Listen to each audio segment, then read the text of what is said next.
Hello, everyone. This is my presentation on John Venn, the mathematician I chose for my essay, and it just made sense to pick him for my presentation.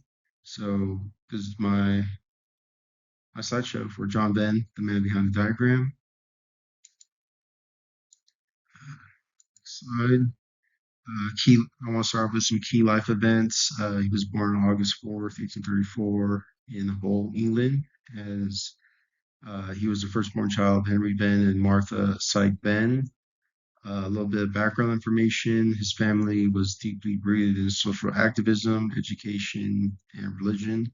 His grandfather, for example, was the head of the Clampton sect, which was this organization uh, that was one of the key proponents against slavery, and they organized and were part of the reason why slavery became illegal, quickly became illegal in England during that time frame. Um, he graduated with a degree in mathematics at the University of Cambridge in 1857. And while there, he became fed up with the status quo of math. You see, during that time, there was a test called the Cambridge Tripos, which is a series of very intense exams over 8 days, and these exams they basically determined the trajectory of your career. And he came in third as far as scores, and he became disillusioned, and he ventured into the priesthood for a few years before leaving that because of a disconnect between his beliefs. Um, and when he came back, he had to relearn math, which is pretty interesting and cool. And I think having to relearn something gives you fresh insight, and I think that's why he became an inventor of a new way of math, which I'll come to in a few slides. And he was a college president until his death, April 4th, 1923. Next slide. A little bit of background history.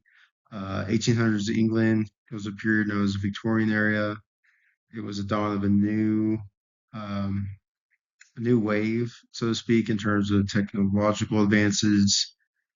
The Industrial Revolution was redefining the country not only with technology but socially. Um, and there was a lot of shifts in what it meant to be a gentleman. In this picture here, you see that the dress code was dictated by dark tailored coats, top hats, pocket watches, and symbols of success. And this style projected reliability, attentiveness, and financial stability. Moving on to math.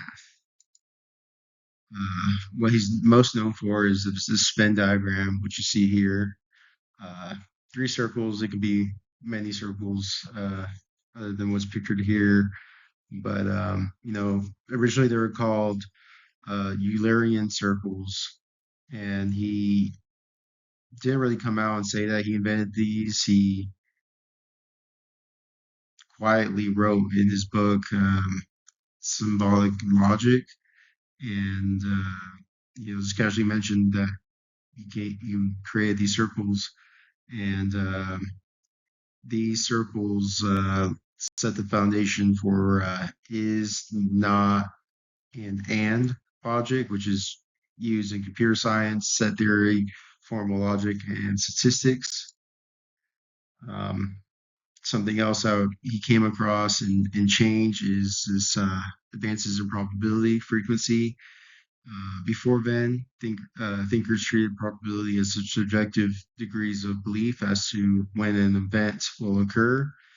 Venn shattered this notion by insisting that objective probability relies solely on empirical frequencies over massive repeatable trials. His frequency approach shifted statistics from sorry.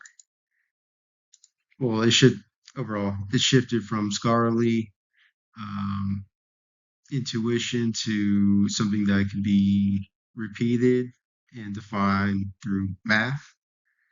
And overall, his legacy on mathematics and the world is that he bridged the gap between math being this straightforward, difficult to understand uh, subject to one where he added an element of a visual element to it where people can see, and the ability of being able to see these mathematical formulas really bridge the gap for some, and in explaining uh,